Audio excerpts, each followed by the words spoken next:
মেহেরপুরে নিজ ঘর থেকে আবু হানিফ নামের এক শিক্ষার্থীর ঝুলন্ত মরদেহ উদ্ধার করেছে পরিবারের সদস্যরা। আজ 14 ডিসেম্বর শনিবার সকাল 8টার দিকে তার মরদেহ উদ্ধার করা হয়। নিহতের মরদেহের প্রাথমিক সুরতাল প্রতিবেদন করেছে পুলিশ। নিজে দেখুন, অন্যকে দেখাতে ভিডিওটি শেয়ার করে মিরর বিডির সাথেই থাকুন।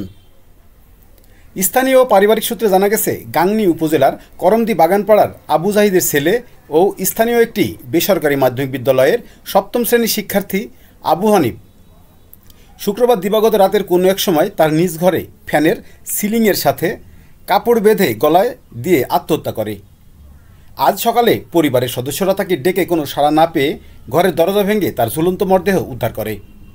খবর পেয়ে Bamundi police camp incharge SI Abul Kalam Azad সঙ্গীয় সদস্যদের নিয়ে ঘটনাস্থলে গিয়ে নিহতের মরদেহের প্রাথমিক সুরতাল প্রতিবেদন করেছে।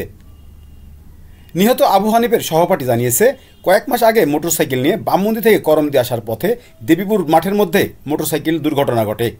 এতে আবু হানিফের শরীরের বিভিন্ন স্থানে লাগার পাশাপাশি মাথায় আঘাত পায়। নাক মুখ দিয়ে রক্ত বের হয়েছিল। তাকে উদ্ধার করে চিকিৎসা দেওয়া হয়েছিল। দুর্ঘটনার পর তার ব্রেনে ভালো কাজ করছিল না, মাথার সমস্যায় ভুগছিল সে। যাচ্ছিলাম বামুন্দি যেতে যেতে বাসায় আসার সময় দেবীপুরের মাঠটা পার হওয়ার পরে অ্যাক্সিডেন্ট করছিলাম। অ্যাক্সিডেন্ট করার পরে ওর অনেক লেগেছিলো। মাথা লাগার পরে ওকে কুষ্টিয়ায় ভর্তি করা হয়েছিল। তারপর থেকে মাথায় সমস্যা হয়েছিল। সমস্যার পরে আউল একটু বিভিন্ন ধরনের পাগলের মতন একটু আচরণ করতো। এরপরে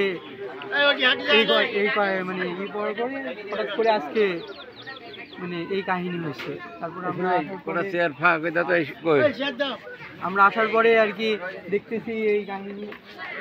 তারপর তাকে দরজা ভাঙলাম, দেখছি তার নাক দিয়ে